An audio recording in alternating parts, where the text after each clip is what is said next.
Hey, it's GDae here.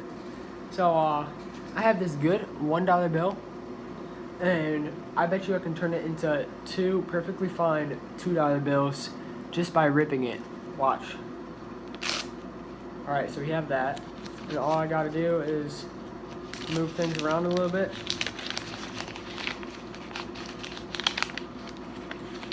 Boom. $2 bills. Right there. They're perfectly good. They work fine. I don't see any problems with them. But look at that. Now I got $2 just by ripping. So I hope you know I was just joking. It's actually a magic trick that I thought of. It's pretty simple. So the things you're gonna need for it is just $2. It can be anything.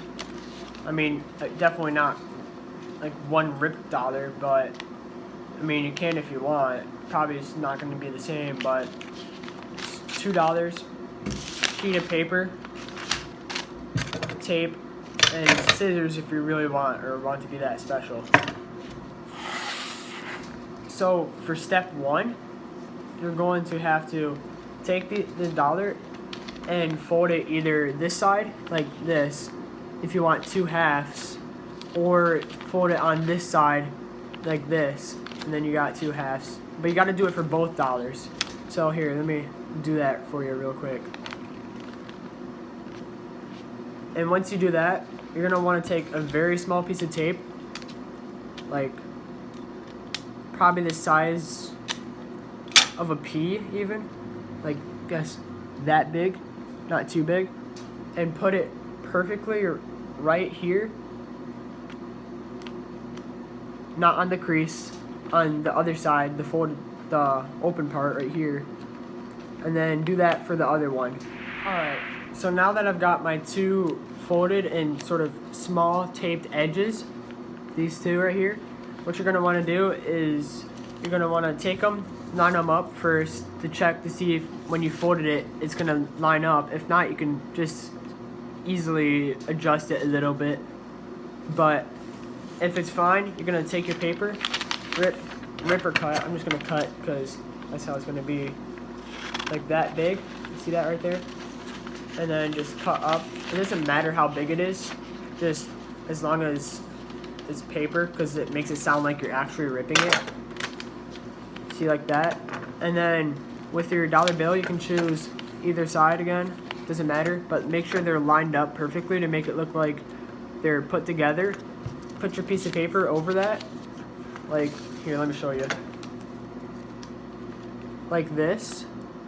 And then you're gonna want to take your tape.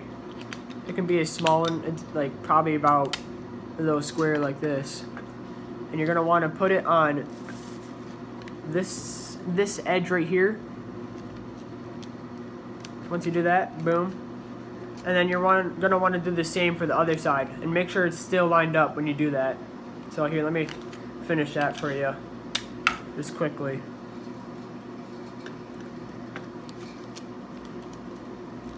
Right there. Alright. Now that you've got, see? Right there. Alright. So we have the taped sides. There's just that last step. And it's to really keep it together because you see how it's open like that. You take your tape. Boom. You're going to want to line it up. Make sure it's all lined up and perfect so it looks realistic. Got to get a little bit further, and then you're going to want to tape it over the edge, the middle part of it, like over this part right here, the middle where it's open. Got to refix it. Oh, I forgot to say how big a piece of tape, but it really doesn't matter for the middle piece. And then boom, you have your $1 bill. Looks like normal $1 bill. See, you can barely even see the crease on. Even like if you did it in real life, you probably wouldn't even really see the crease. But I could have done a better job of this and like went to the bank and got brand new $1 bills to make it look realistic, because these ones are all wrinkled, so it's harder to make it look even like this on there. But see, then you can just rip it And this tape is showing a lot on the camera, but it's fine. No one's gonna really notice if you did it fast enough. And then you can just like, when you're like, oh, I gotta open it up now and show you, and you gotta like sort of wrinkle it in your hands, take off all the trash, and it'll open up the edges since it's such a small piece, or it should. And then boom, you got your $2. But anyways, that was how to change a $1 bill into a $2 bill, or not dollar bill, but $2. And hope you can use this for yourself.